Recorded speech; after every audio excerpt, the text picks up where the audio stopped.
نهار 2 فبراير سنة 2023 شفت منظر غريب. قبل هذا العشاء شفت واحد الخط مستقيم ديال النجوم وكيتحركوا في اتجاه واحد حتى قربوا للقمر واختفاو. كانت تقريبا 20 نجمة او اكثر. هذا المنظر ثار الفضول والانتباه ديالي.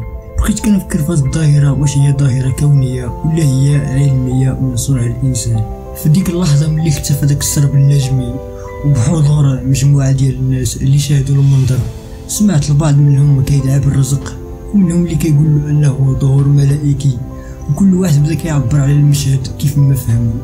ودفعني الفضول ديالي باش نبحث في الامر، واكتشفت بلي هذا المشهد ماشي ظاهرة كونية ولكن هو صنع وابتكار انساني. وهذا المشهد هو عبارة على مشروع سبيس اكس لشركة امريكية تابعة لإيلون ماسك.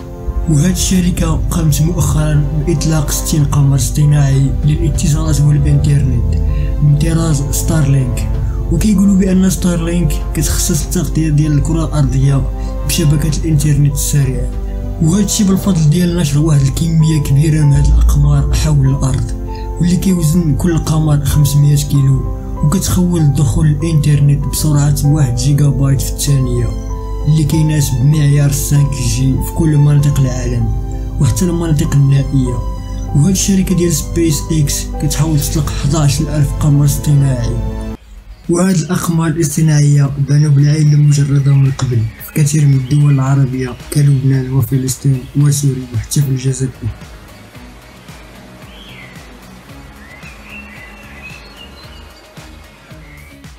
هذه الأجسام الغريبة التي تطير في الهواء سؤال سيطر على تفاعلات المستخدمين منذ أمس في كل من لبنان وفلسطين وسوريا.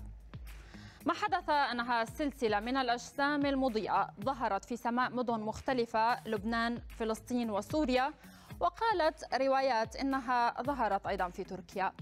أطلق على هذه الظاهرة هاشتاغ قطار النجوم.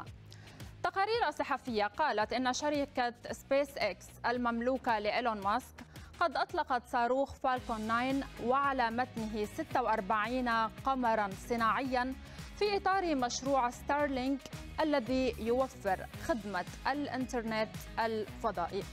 لكن العديد من التكهنات انتشرت في الدول الثلاث حول طبيعة هذا الجسم الغريب. البعض قال أنها تابعة لمخلوقات فضائية، وذهب آخرون إلى كونها مذنباً أو شهاباً.